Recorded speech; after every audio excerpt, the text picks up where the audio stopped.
Hello and welcome to the accounting class. जब हम लोग करंट एसेट्स या करंट लायबिलिटीज़ की डिफिनीशन पढ़ते हैं तो वहाँ पर ऑपरेटिंग साइकिल नाम का एक फ्रेज़ आता है। यह ऑपरेटिंग साइकिल क्या होता है इसको समझना ज़रूरी है, क्योंकि ऑपरेटिंग साइकिल को समझे बिना आप करंट एसेट्स या करंट लायबिलिटी को नहीं समझ सकते। तो आज की वीडियो में ऑपरेटिंग साइकिल और इससे रिलेटेड कुछ पॉइंट्स को डिस्कस करेंगे। तो चलिए शुरू करते हैं वीडियो। पहले इस देखते थे इसमें क्या क्या चीज़ें समझना है। इसमें हम लोग ऑपरेटिंग साइकिल की मीनिंग देखेंगे, उसके बाद ऑपरेटिंग साइकिल की डिफिनीशन जो कि कंपनीज एक्ट 2013 में दी गई है वो देखेंगे। साथ ही साथ एक एग्जांपल को लेंगे और फिर उससे समझेंगे कि ऑपरेटिंग साइकिल क्या होता है।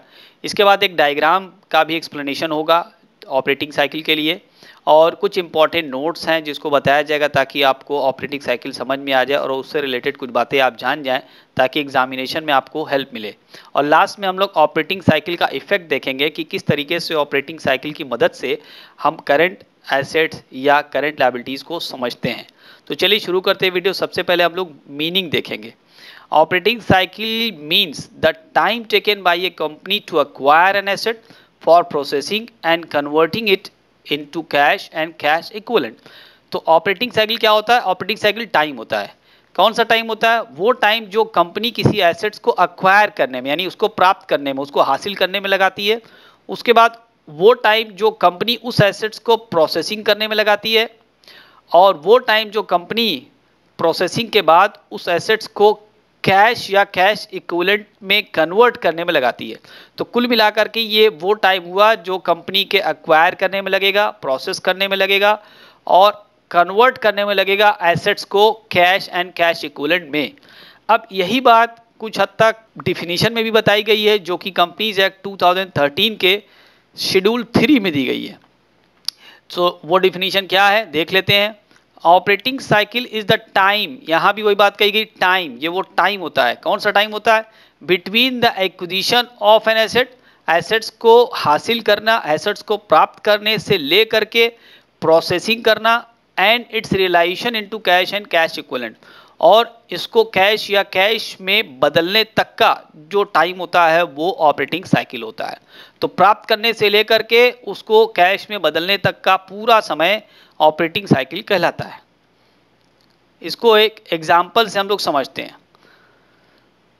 एक मैन्युफैक्चरिंग कंपनी का एग्जाम्पल लेते हैं। In a manufacturing company operating cycle for the product will be the time taken to purchase raw material.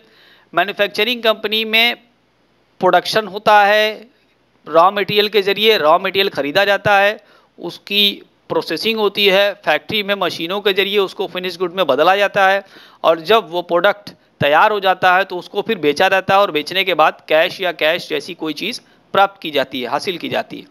तो टोटल मैन्युफैक्चरिंग कंपनी में ऑपरेटिंग साइकिल में जो टाइम लगेगा वो टाइम ये होगा।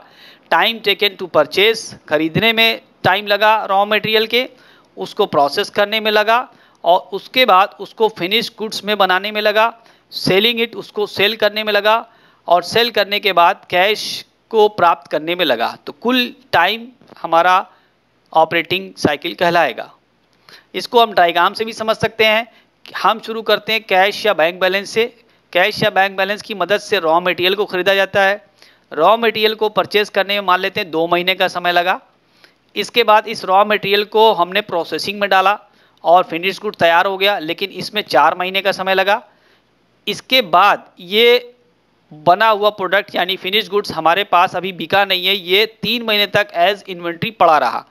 तो स्टॉक या इन्वेंट्री के रूप में 3 महीने तक रहा, अभी वो बिका नहीं है, तो ये भी एक समय लगा। अब इसको बेचा गया है, और जब इसे बेचा गया, मान लेते हैं इसे क्रेडिट पर बेचा गया है, तो ये सेल आपकी ट्रेड रिसीवेबल में कन्वर्ट हुई, और आपने अपने कस्टमर को 5 महीने का क्रेडिट पीरियड दिया है, तो कैश कलेक्शन आपको 5 महीने बाद होगा। तो 5 महीने का समय भी आपको लगा। अब जब कैश रियलाइज़ हो जाएगा तो यही कैश आपका जहाँ से आप चले थे वहाँ पर पहुँच जाएंगे। तो इस तरीके से ये ऑपरेटिंग साइकिल पूरा हो जाएगा। अब इसमें समय कितना लगा आप यहाँ से देख लें। पहले 2 महीने का समय लगा खरीदने में, फिर 4 महीने का समय लगा उसको बनाने में, फिर 3 महीना ये आपके पास पड़ा रहा, और फिर 5 महीना लगा इसको बेच करके कैश में कन्वर्ट होने में।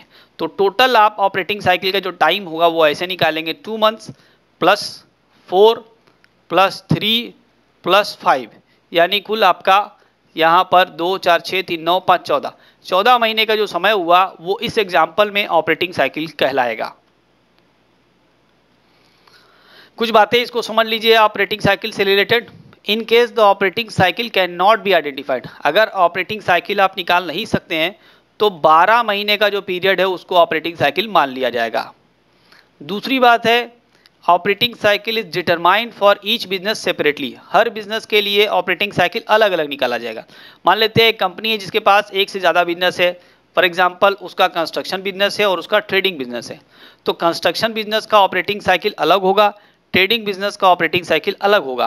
कंस्ट्रक्शन बिजनेस का ऑपरेटिंग साइकिल ट्रेडिंग बिजनेस में यूज़ नहीं होगा और ट्रेडिंग बिजनेस का ऑपरेटिंग साइकिल कंस्ट्रक्शन में यूज़ नहीं होगा। दोनों का ऑपरेटिंग साइकिल अलग अलग निकाला जाएगा और अलग अलग यूज़ होगा। अब इफेक्ट देख लेते हैं ऑपरेटिंग साइकिल के क्या होता है। The effect of operating cycle is that in case operating cycle is of a period of more than 12 months, अगर ऑपरेटिंग साइकिल 12 महीने से ज़्यादा का आता है, मसलन 13, 14, 15 महीने, यहाँ पर मैंने 18 महीने माना है, अगर 18 महीने आपका ऑपरेटिंग साइकिल आ रहा है तो all liabilities of that business are classified and shown as current liability if they are due for settlement with in 18 months. अगर 18 महीने आपका ऑपरेटिंग साइकिल आ रहा है तो हर लायबिलिटी, वो सारी लायबिलिटीज़ जो आपको 18 महीने के अंदर पे करनी है वो आपकी करेंट लायबिलिटी कहलाएगी। अब ये 18 महीने काउंट कहाँ से करेंगे? From the date of balance sheet. Balance sheet साल के आखिर में बनाया जाता है, यहाँ फाइनेंशियल ईयर की बात हो रही है, फाइनेंशियल ईयर का एंड जब होता है तो बैलेंस शीट बनती है, तो बैलेंस शीट की डेट से आप गिनेंगे, अगर वो 18 महीने के अंदर की लायबिलिटी है तब तो करंट लायबिलिटी होगी, लेकिन अगर वो 18 महीने से बाद की लायबिलिटी है तो उसे हम लोग नॉन करंट लायबिलिटी कहेंगे। So and all liabilities of the business expected to be settled after the period of 18 months. अगर ऑपरेटिंग साइकिल 18 महीने है तो वो सारी लायबिलिटीज जो after the period of 18 months यानी 18 महीने के बाद आपको चुकानी है बैलेंस शीट डेट से, उसको हम लोग नॉन करंट लायबिलिटीज में क्लासीफाई करेंगे। उम्मीद करते हैं आपको इन्फॉर्मेशन यूजफुल लगी होगी, तो अगर आपने मेरे चैनल को अभी तक सब्सक्राइब नहीं किया है इसको सब्सक्राइब कर दें।